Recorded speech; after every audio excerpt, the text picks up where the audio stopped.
Most prisons are built to break men. But deep in the heart of one forgotten country, there's a prison where children are born and grow up behind bars. They play in courtyards surrounded by razor wire. They laugh under the watch of armed guards. This isn't fiction. This is real. And what happens inside these walls will make you question everything you know about justice. Welcome to the prison where childhood never truly begins. The story begins in the outskirts of La Paz, Bolivia, a place known not for its beauty, but for its burden. Behind high concrete walls and rusted gates stands San Pedro Prison, a facility unlike any other on earth. Here, inmates live with their wives and their children. There are no guards patrolling inside, no cells lined in perfect rows. Instead, the inmates have built a society, a town, complete with markets, restaurants, and even tiny classrooms. But beneath the surface lies something far more disturbing. Because inside these walls, children are learning more than just how to survive. They're learning how to live like prisoners. San Pedro wasn't designed for this. Decades ago, the government decided it was cheaper to let inmates pay for their own cells, their own meals, and even their own protection. Families could move in, as long as they could pay the rent. It was meant to be humane, but in reality, it created a parallel world. One where children grow up surrounded by gangs, drugs, and deals, a place where innocence fades before it ever truly forms. In this place, bedtime stories aren't about fairy tales, they're about survival. When baby Sophia was born, her first cry echoed to the iron corridors of San Pedro. Her mother, Clara, was serving a 15-year sentence for trafficking. Her father, a mid-level gang member, ruled one of the cell blocks. The guards outside barely noticed. Inside, the inmates cheered. Another child of San Pedro had arrived. Sophia would learn to walk along the same corridors where men traded contraband. She would learn her alphabet from graffiti etched on cracked walls, and she'd fall asleep to the sound of cell doors slamming shut. By the age of 5, she could tell the difference between police boots and an inmate's shuffle just by sound. To outsiders, it sounded like madness, but to those living inside, this was normal life. Mothers tucked their children in under faded blankets. Fathers sold small bags of coca leaves to buy powdered milk. Every corner of the prison was alive with noise. The chatter of deals, the cries of babies, the clang of makeshift toys made from tin cans. Inmates built swings from electrical cords. Some painted murals to hide the decay. Others just sat and watched their children grow, knowing they were giving them a life that wasn't a life at all. Imagine growing up where your playground is surrounded by razor wire, and your heroes wear prison tattoos. Inside San Pedro, money means power. Everything, from food to protection, comes at a cost. Even the smallest rooms can sell for thousands of Boliviano. The wealthiest inmates live in the so-called La Posta sector, a self-built neighborhood inside the prison walls. They have TVs, private bathrooms, even refrigerators. But the poorest? They live in overcrowded hallways, sometimes sharing one mattress between 5 people. Children learn this economy before they can even count. They know which areas to avoid, which streets belong to which gang, and which faces to never make eye contact with. In this strange society, fathers become mayors, shopkeepers, or guards. There's a president elected by inmates who keeps the peace, or pretends to. But for the children, peace is fragile. A fight in the market can turn deadly. A visit gone wrong can erupt into chaos. Yet, each morning, the sound of laughter still echoes through the halls. They run through dusty corridors chasing handmade kites. Their innocence, somehow, refuses to die. One former inmate said it best. They don't know they're in prison. To them, this is just home. At the far end of the yard, there's a small room painted with cartoon characters. This is San Pedro's unofficial school. It was started by an inmate's wife, a former teacher, who refused to let her child grow up illiterate. The children gather each morning on wooden benches, clutching broken pencils and worn notebooks. Some of them have never stepped outside the prison walls. They've only seen the city through barred windows, or the rare visits of social workers. Lessons are often interrupted by fights, lockdowns, or noise from nearby blocks. but still they learn. For many, it's the only place where they can imagine a different life. The teacher writes words like freedom, hope, and tomorrow on the blackboard, even though most of them have no real concept of what those words mean.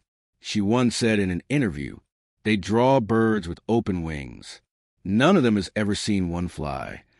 Inside San Pedro, education isn't just a right, it's rebellion. Once a week, the gates of San Pedro open to the outside world. Mothers, cousins, and strangers flood in carrying bags of food and gifts.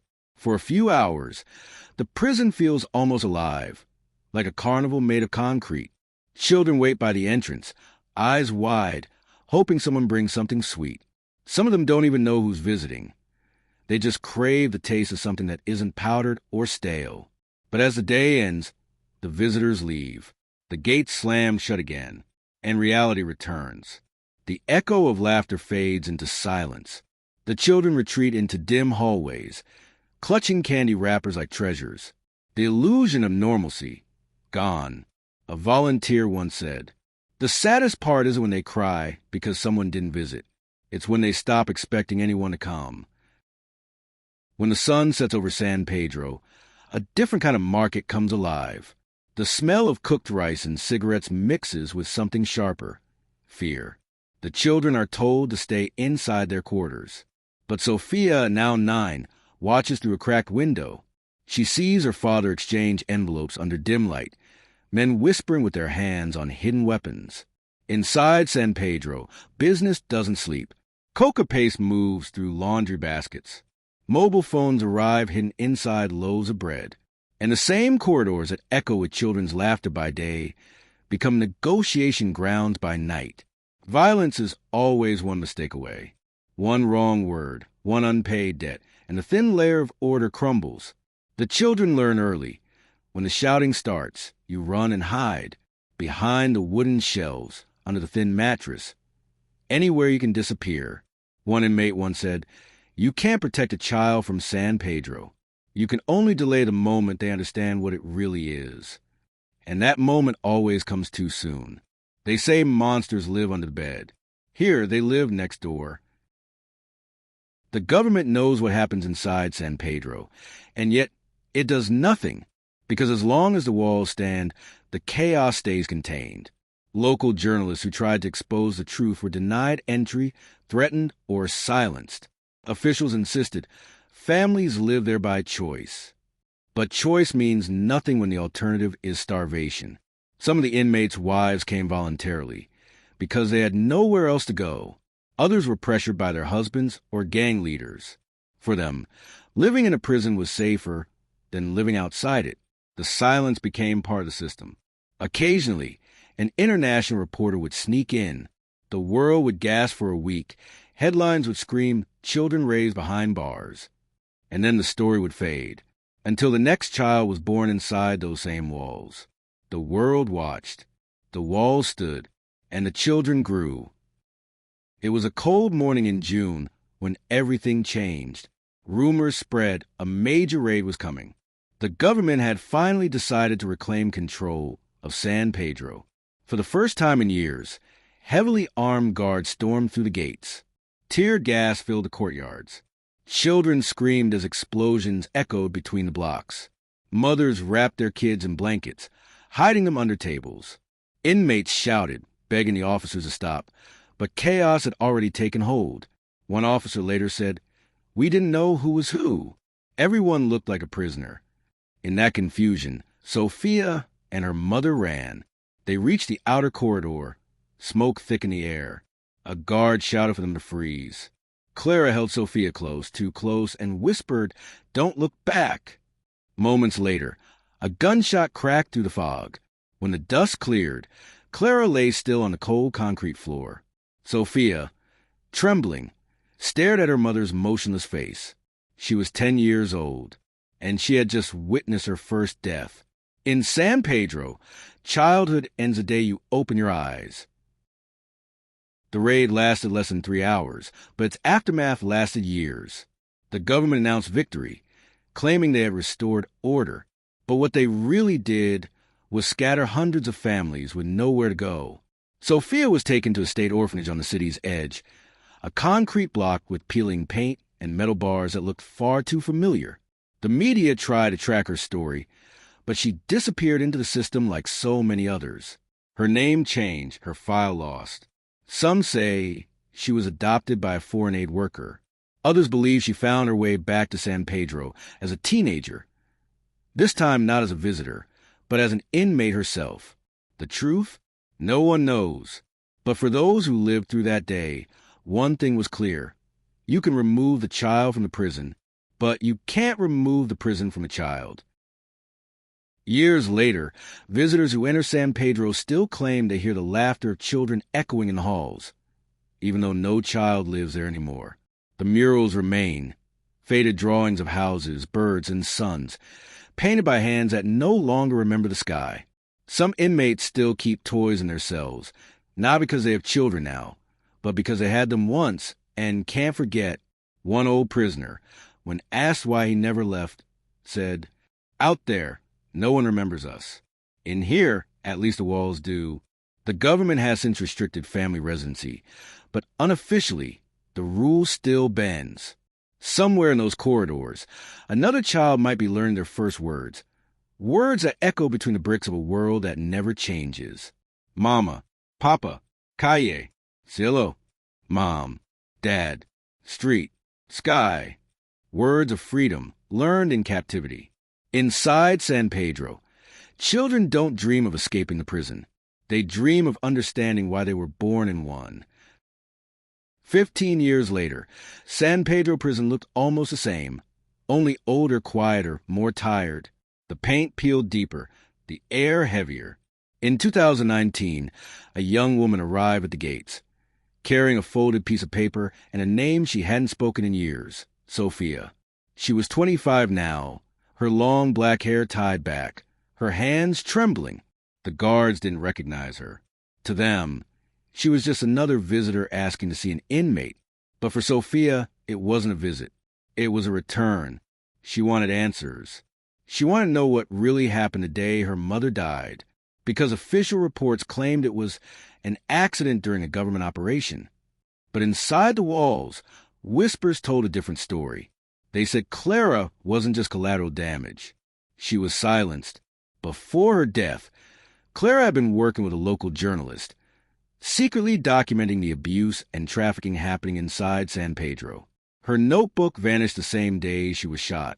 Sophia had come back to find it. She was born inside those walls. Now she was walking back into them, not as a child of San Pedro, but as its ghost. Inside, time had slowed but never stopped. The same prisoners who once played with her as a toddler now limped through the same alleys as old men.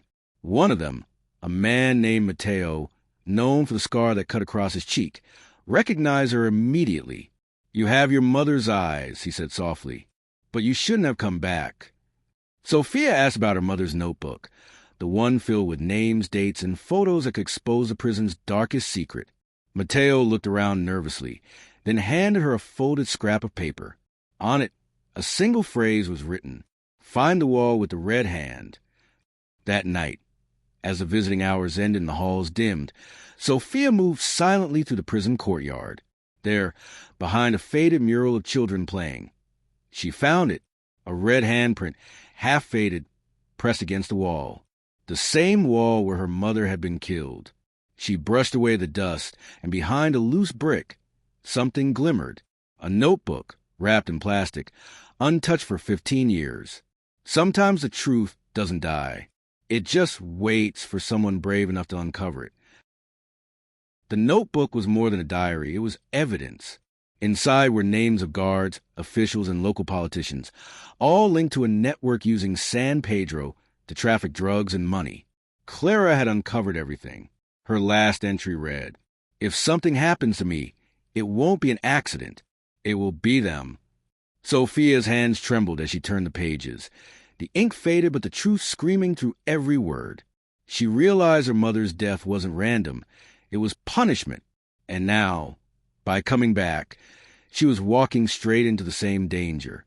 Before she could leave, Mateo appeared again, his eyes full of regret. "They'll kill you if you take that out," he warned. Sophia looked him in the eyes and said, "Then I'll die doing what my mother couldn't finish." Justice doesn't always come from courts. Sometimes it comes from those who refuse to forget.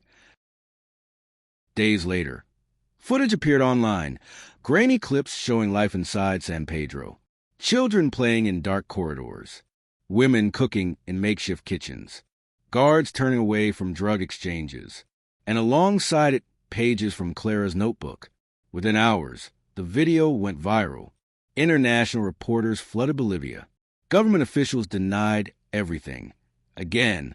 But this time, the evidence was too clear. Sophia never appeared on camera, but insiders knew. They whispered that she had smuggled the notebook out with the help of former inmates, the same people who once raised her. For the first time in decades, San Pedro came under international scrutiny. Reforms were announced.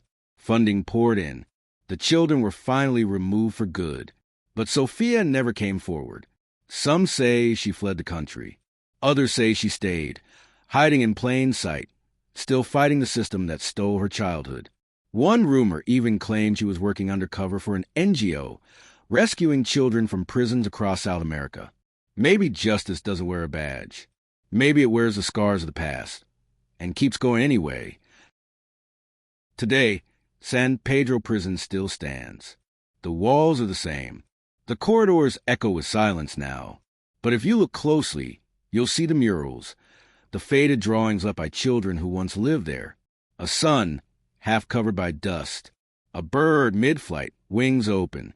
And on one wall, still visible under the chipped paint, a single red handprint. Visitors often ask what it means. The guide shrugged. They don't know the story. But those who do, those who remember Clara and Sophia, they know it's not a mark of blood. It's a promise that even in the darkest place on earth, truth can survive, and that sometimes the strongest voice isn't the one that screams, but the one that grows up behind bars, learns to whisper, "Never again." This is the story of San Pedro Prison, where innocence was caged, but courage broke free.